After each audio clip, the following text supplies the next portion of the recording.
Hello and welcome to the Beirut Narrative. My guest today is Karim Nader, a leading voice of the Lebanese architectural avant-garde, whose work is quiet yet deeply resonant.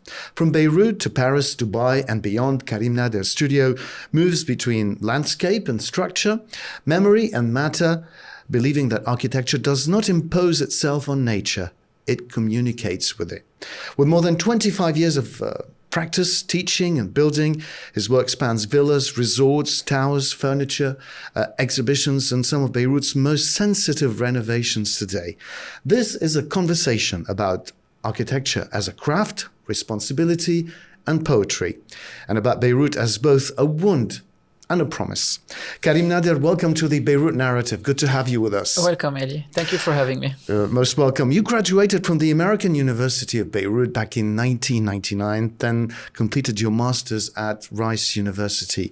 How did moving between Beirut and Houston shape your way of thinking about space, context, and discipline? Because architecture is about discipline after all. Well, first of all, it was a culture shock to move to the United States, albeit for a couple of years, because I realized that my Oriental roots were much more present than I thought. Initially, I thought that from my upbringing in the French lycée and American university, that I was much closer, in fact, to the Western culture and the way of life. But in reality, I discovered that there were much more deeply rooted Oriental aspects to my culture that became much more apparent when I went to the States. And I also realized how sophisticated the American University of Beirut was when I went for the master's. But also it gave me a perspective of like relative perspective. Like I can always imagine what it would be to be in the United States, in particular Houston, which is non-central type of state, and then to live it and to see also the variety of cultures that the United States has to offer. In one way, one would think that there is America as a cultural package, but in reality, there are many Americas which are not the only narrative that we hear of in the media. There are many other ones, but they are not so much expressed in the overall media. So overall, it was a very eye-opening experience. This is what I would say. You've won tons of awards, really, the Azar Award, the Arena Award. Did recognition come as, reassurance or some sort of pressure for you? I would say neither in a way, because I feel that the award in a way makes the audience appreciate the work, but the work should be appreciated by itself. Absolutely. So I don't think that the award in a way is the right way to enter an appreciation of architecture, but rather it should be appreciated by the conceptual ideas, by the thoughts, by the craft, etc. If an award is given, of course, I'm very thankful for it, but I'm not running after it. Karim, let's go back to, the beginning a little bit. Before founding Karim Nader Studio, you collaborated with Blank Page for nearly a decade, correct me if I'm wrong. What did that period teach you about collaboration versus independence? It brought, of course, multiple voices into the process, and the multiple voices brings a certain richness and variety, and combined with the fact that Lebanon was kind of falling apart, and the fact that I wanted to radicalize a bit my voice, this chapter came to its natural ending, I would say. Anyway, we'll be talking about your philosophy and your refined way of designing buildings in a bit. But at what point did you actually feel the need to return to a more, let's say, personal, authored practice? One that could go, as you say, from the landscape to the doorknob? Well, it was always my agenda since I was a child, I would say, because I was raised in a very artistic family and my father was painting in front of me while I was a child. So for me, it was natural to assume that you should express yourself artistically, therefore independently and freely. And as time passed, my patience for compromises became less and less, and it's still going less and less. So the more you're impatient, and the more you are radical, the more you want things to be expressed in the purest way possible. In that sense, it's an ongoing process, and at the moment I exited from Blank Page, it was also because, as I said, the situation in the country was asking me to do so, and certain projects were coming to an end. So I was feeling that it was the right time for that. Karim, you're one of very few architects who work silently, if we can put it that way. You describe your work as silent, but never still. Yeah. What does silence mean in architecture today, in a world of constant visual noise, AI, social media, you name it? It's a big question. It's an important one for me. The notion of silence and the notion of serenity is at the center, I would say, of what I'm looking for as a human being. And also that is also what I'm trying to convey. So in the same way that I would like to be at ease and peaceful in my own life, I would like my building to rest peacefully in its context, and to radiate that as well to the audience. It's definitely in an age of, I would say, a lot of chatter and a lot of noise. I would say it's an intention for things to be there in a way that radiates that peacefulness. You also speak of architecture moving through nature, not really against it. Is that a philosophical stance or, an ethical one? It's definitely a philosophical one, and it's not even moving with it. It's coming from it. It's like even more than that. It's like bowing down to nature, which has created me and you and the stable and everything, and that has created the resources. And then in the existence of a certain landscape or urban scape comes an architectural intervention. I see it as a natural extension of that, rather than an imposition or a statement. Well, I'd like to say that your way of designing, your style leans more towards poetry, if we can put it that way. And it's like a piece of classic poetry, whether it's a villa, a tower, or an interior. Your work is marked by restraint and a lot of precision. How do you balance between, refinement, technique, and emotion? Yeah. Poetry is a nice word to use. I thank you for it, because I consider it as a real compliment. And I would say one way to describe what you're talking about could be harmony as well. And harmony, because I've noticed, including some of the most beautiful buildings that you've renovated, that there's always this Karim Nader touch into it. You don't really change it drastically. You just put a lot of refinement and emotion into the buildings that you work. Yes, I would say that the emotion is the consequence.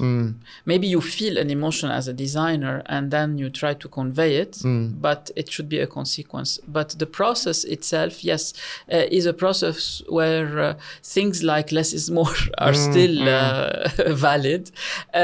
Also the Japanese épure, which is to remove everything that can be removed, which is like a duty in the Japanese culture. It's not even an option, it's a duty to remove everything that needs to be removed. So in this approach, to practice this type of restraint, and then from this restraint comes a certain purity, like playing the right note, but not trying to add so many ornamentations around it, and to play the right note clearly, and with an intent so that a certain emotion can come up in the purest way possible. Renovation is a recurring theme in your practice. What responsibility does an architect carry when intervening in an existing building like the Union, l'immeuble de l'Union, or the La Tour, the Qasim building, especially in a city like Beirut that is changing every day? Yeah. I mean, it's also a different type of responsibility in Lebanon in the absence of too many regulations. So I would say if we were in a country that had so many regulations, first of all, many more buildings would have been there and not demolished. Even the Union building that many people are raving about is not classified. Can you believe this? It's not classified. Isn't it? No. So it could have been demolished. So it was a choice to renovate it. Can you believe this? Something of this magnitude, of this monumentality, is not even classified. Many other buildings are classified and will not be demolished. Although it's got to be one of the most amazing landmarks of Beirut. Yeah. It's a benchmark in the development of Beirut's architectural history, from Art Deco to a more pure modernity later on. Immeuble de l'Union is a testimony of an in-between, between this Art Deco and modernity. I called it proto-modernity. It's like moving towards modernity. So it brings responsibility. It brings also a lot of freedom because there are not many regulations. So you decide how you're going to intervene. Of course, I had the choice, because not many regulations, to disfigure the building or to transform it in a way that is very obvious. I didn't choose that because I considered that the building already has so much to say. So restraint, as you say. I said also that I want to Japanize the building in the sense that it's a subtle intervention. And you remained loyal, let's put it that way, or faithful to the Lucien Cavreau and Antoine Tabet masterpiece. What does it mean to work on a modernist masterpiece without really freezing it in time, which you also did while you reworked, let's put it that way, the Qasim building as well? It's a very important question in the sense that I didn't look at it nostalgically. I mean, how do you decide what to preserve, what to reinterpret, and what to let go? It's a mixture. First of all, there is research. Second of all, there is observation. Simply. Like you look at the building and you see, for example, is the structure sound? It was sound, but it was not anti-seismic, for example. Okay. So this needed a certain type of intervention. From the outside, you don't see it, which is great. Then there are questions of harmony again. Like the building is very massive. It occupies 4 streets. It's a full island. It's more than 2,000 square meters per floor. So for me, the building in 2020s cannot have the same presence than it had in 1952. So one of the intentions was to lighten it, to make it lighter visually. So we went with softer colors, for example. There were so many joints also in the cladding. And the result of the facade is just fantastic. In terms of color and, beautiful. It's a choice. Right. Exactly. You noticed. You noticed that there were choices that were made. I mean, I saw the original pictures of the original design, the color and whatever went red with it. And of course, exactly. Red balustrades, red shutters. I banned them. I went for white, and the developer was looking at the sample. We did a sample of one balcony, and we were looking at it, and I just kept the golden details. The white balustrade and everything was very understated. Plus, of course, we added a layer of landscaping, which wasn't there. And there was really a question: are we doing enough? And for me, it was clear that we were doing enough. And then when we revealed the whole thing, the scale of it spoke. There was no need for red. There was no need for big statements. Obviously, you've got a soft spot for, classic Beirut architecture, whether old or, modernist. And it is also central to your work. I'd like to talk about the Qasim building as well, which, what was... La Tour. La Tour.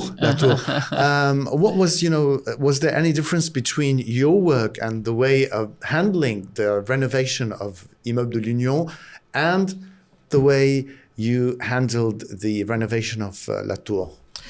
Did you follow the same criteria, the same path? More or less, okay. Because they are brothers or sisters, whatever you want to call them. Actually, Lucien, what's his name? Edgar Sisto, sorry. Edgar Sisto, who's the author of La Tour, was on the design team of Immeuble de l'Union. And certain details... No, that's something we didn't know. Yes, we discovered this detail later on. The main architects were Lucien Cavreau and Antoine Tabet, but Edgar Sisto was around, apparently, from what I heard. Then Edgar Sisto does his more signature approach in La Tour, where with the circular windows, with the more nautical type of metaphor that he wanted, a bit also inspired from Aileen Gray. So it's a similar period as well, but it's, they attribute it to 1949. I'm not sure that it's exactly, the date is exact, but it's the same time, that 1952. Maybe they started at the same time and he finished earlier because it's a very tiny building. So in a way, yes, the approach is similar because they are very close in DNA. But there are two major differences. There's a difference of scale. It's a very tiny building, which is also an island, but very tiny. And second, it has more bravura in the sense of more curves, more things. Yeah. Whereas... which brings to mind, the boats and the nautical metaphor. The nautical metaphor. Whereas in Immeuble de l'Union, you can feel that there was more tension with the clients because they were really trying to do something monumental. So there's more freedom in La Tour, and I decided to express that, for example, with painting the balustrades in golden, which is something that is a bit more shiny. But overall, yes, the approach is similar because the building is there. It's quite sturdy, and there was not much to do. At the end of the day, the outcome was absolutely beautiful and quite eye-catching, actually. Especially, its commanding presence on the Caracas street. Let's talk about the devastation of 2020. Yeah. Your studio worked on the repair of schools with the Swiss government. Yeah.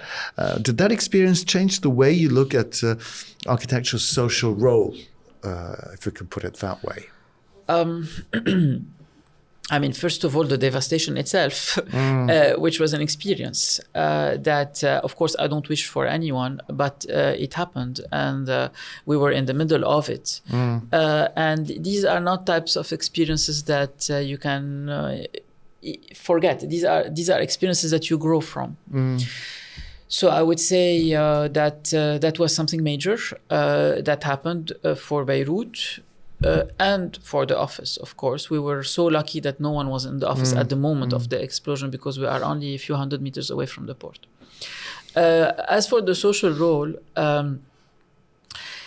we are always interested in the cultural. We are always interested in the social. We are always interested in the public. It is just that we live in a very privatized country. True. It's not that we don't want to. It's just that the public opportunities of architecture are extremely limited in Lebanon. And it had to be the Swiss embassy that came so that architecture as a public role became an experience for us. And it was a pleasure. Actually, both as collaboration with the Swiss, but also to do something meaningful. You are fixing a school, which the next day needs to be used. And we also intervened. Actually, we didn't just fix. Everywhere where we had opportunities, we added a vegetable garden, we added a little lab, we added a little play area. So we had some extra budget, and we were like, let's improve the schools rather than just fix them. And that was, of course, a pleasure by itself. Karim, you've juggled different styles, different projects, from villas to residential buildings, towers, classical designs, you name it. What makes a project feel complete to you beyond its construction? And I'd also like to talk about your venture into furniture and object design. I mean, first of all, it feels complete at a moment where we are in the design process. And we feel that in terms of design decisions, they have gelled in a way into coherence and harmony.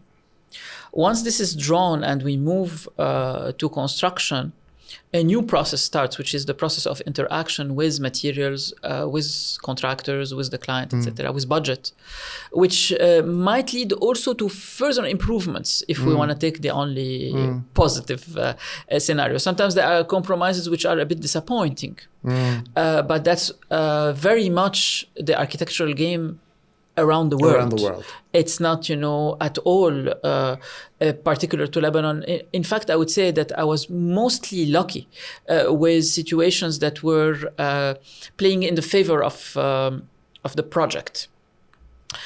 Once it is inhabited, if I feel that there is gratefulness and appreciation that the people who have commissioned this project enjoy it, for me, that's, of course, the biggest success. I mean, it's not aesthetics which are the success. Aesthetics, we can control them, and we can control to a certain extent their production.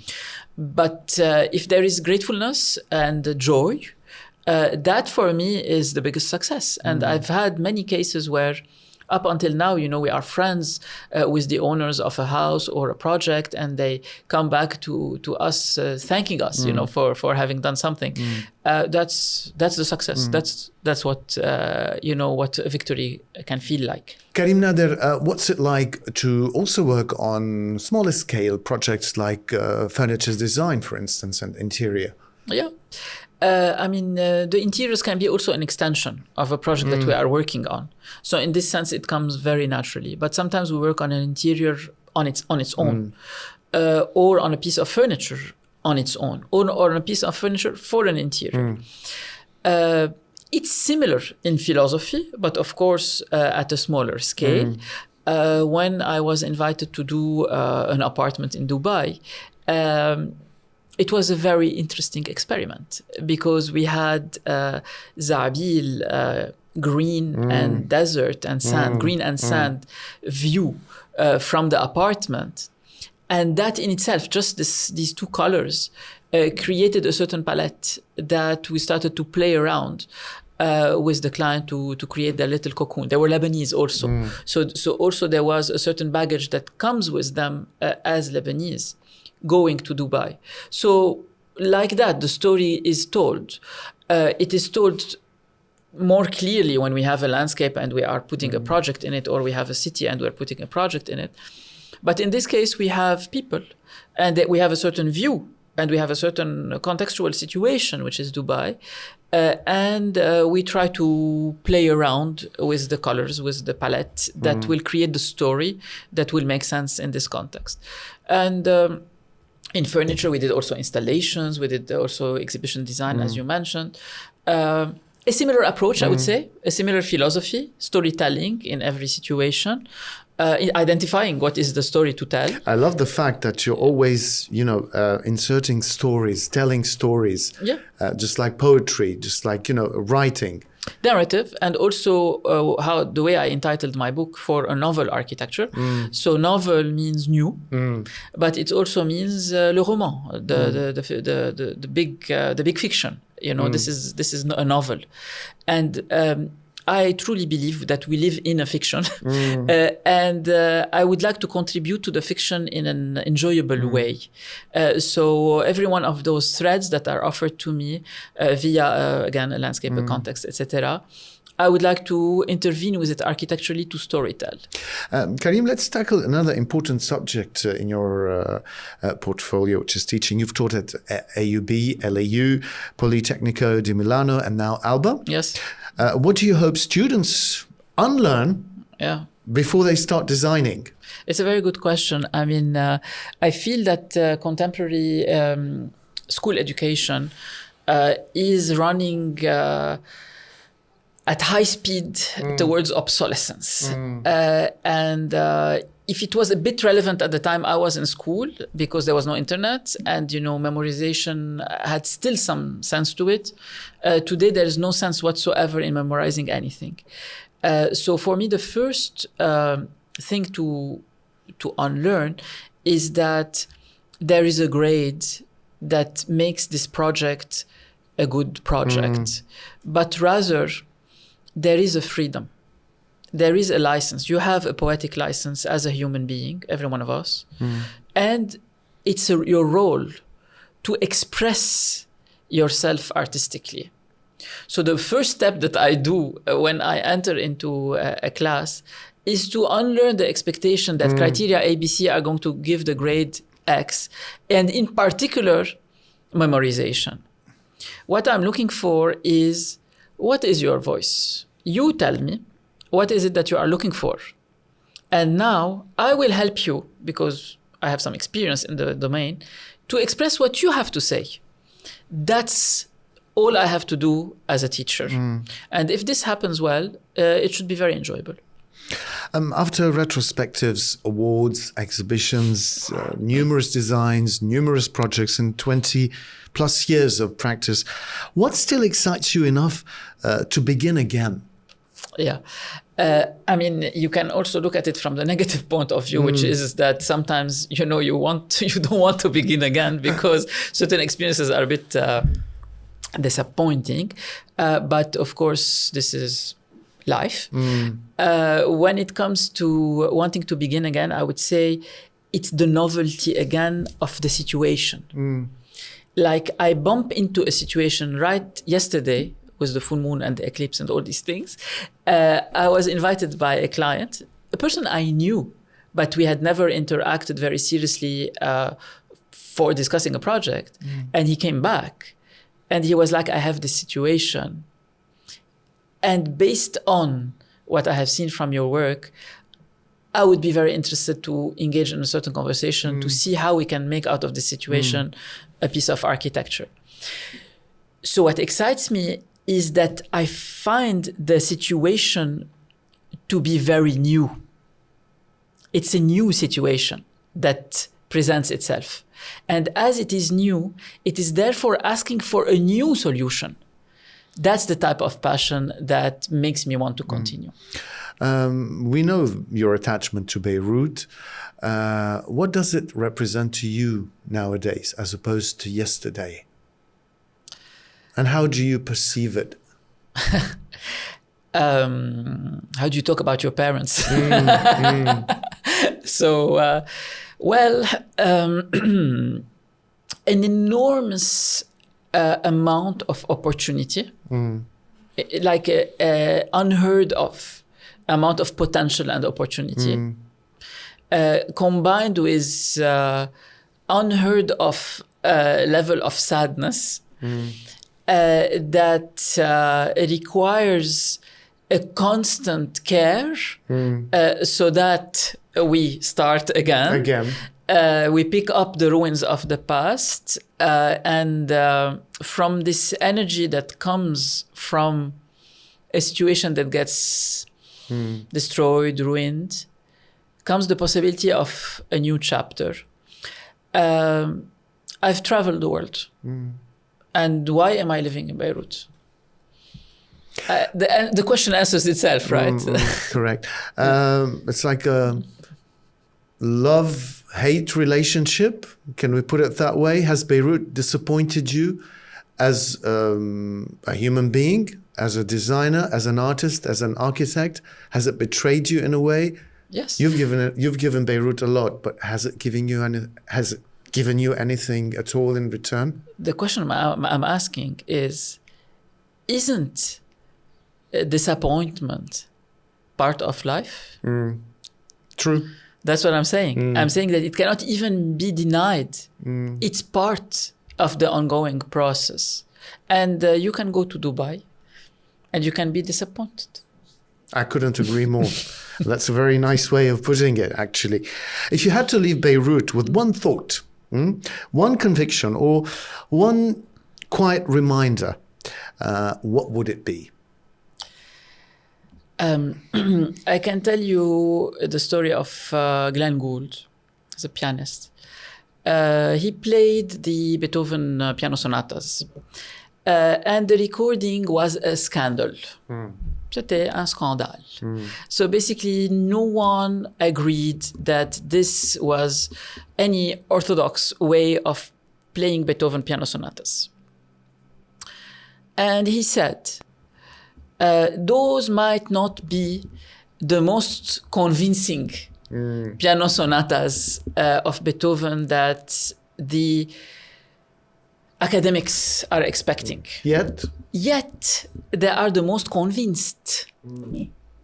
Interesting. So what I'm saying to the new generation is kindly be convinced before proposing. Actually, this is the question that I wanted to finish the podcast with, which is your own message to the new generation of architects. I can talk about the story of Glenn Gould, who is a pianist, and he recorded those Beethoven piano sonatas. And it was a scandal from the academic point of view. Very unorthodox tempo, very unorthodox expression. It didn't have all the drama of the composer going deaf at all. Actually, it was very joyful. So Glenn Gould said those might not be the most convincing recordings of the Beethoven piano sonatas, but they are certainly the most convinced. That's my message. I think that there should be conviction in an age where things are changing all the time, where the rootedness or the stability of a situation cannot be taken for granted that in any situation, neither in Lebanon nor outside. So conviction becomes the key to making a project that you believe in. And also artistry. So artistry in the sense that what is my voice as a human being? Why did I come to this planet to express what, basically? And what is my role? And what is my voice? To try to identify that and to give it a shape in the shape of whichever practice you are doing, whether it's architecture or music or walking down the street. Karim Nader, thank you so much for this enriching conversation. Thank you. One last thing, what are your aspirations for the future? To continue the exploration, I would say it's a continuous search. It's a continuous research. I do not believe that I have reached. This is why I have skepticism when it comes to the notion of style. I believe that architecture, art, and life in general is an ongoing process where we are discovering the possibilities of the world, but the possibilities of who we are. And in the process to try find avenues for expressing that. I have recently ventured into piano as well. So I'm going to turn 50 this year. But I'm not too afraid of being intermediate at piano because I think that it gives me new challenges to look into. Absolutely. Karim Nader, thank you so much for being on the Beirut Narrative. Thank you for having me.